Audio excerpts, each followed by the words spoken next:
The Speaker, my question is to the Minister representing the Minister for Industry and Innovation. Minister, how many direct jobs will be lost with the possible closure of Gladstone Power Station in 2029? The call to the Minister representing the Minister for Industry and Innovation.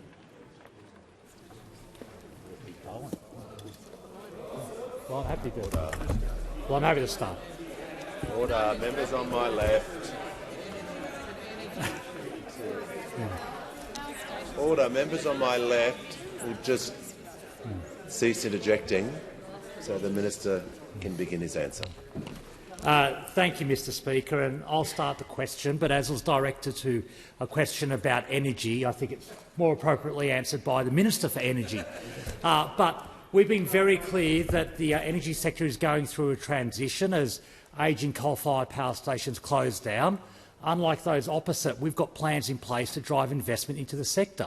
When they were in government, gigawatts of capacity closed down without suitable replacement. And who suffered the most? Heavy industry in this country.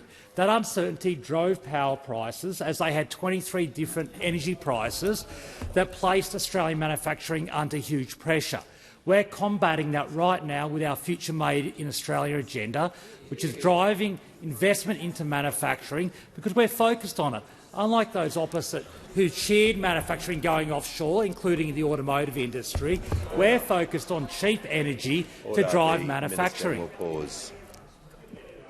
Order. The member for Page on a point of order. A point of order on relevance, Speaker. That was a very tight question. There was no preamble in the question. I asked you to direct the minister back. Order. The member is entitled to raise a point of order on relevance, as any other member is. He's allowed to do that. The Leader of the House on the point of order. Yeah, Mr Speaker, the question was sufficiently tight that it was directed to the wrong minister. The minister representing is giving some general remarks as is appropriate, but as indicated, a question about energy would ordinarily, when you're working out where a question about energy might go, the energy minister is usually the option. Order. Yeah. On the member for Chifley is warned. I'm just going to do this respectfully so that everyone is entitled to raise their points of order, but just make it on the point of order by the Leader of the House, the member for Page. Well, Speaker, I go back to the point of relevance. We can go into the semantics. The minister chose to take the question. Yeah. The minister chose to take the question, so if he chose to take the question, I asked him to be relevant. There was no preamble. It was a very tight question. If he's going to take it, answer it. Yeah, I guess the issue. Order. I guess the issue is when we're asking questions to ministers, it needs to be directed to the person who has responsibility for that, and it was order. The question was about a specific number, which the member for Flynn is chasing or seeking about the policy, and as we've heard, so the minister can conclude shortly.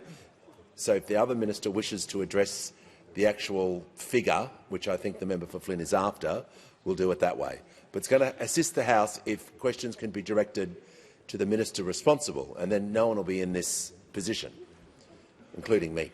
The Minister, if you can wrap up, and then we'll give the Energy Minister a go.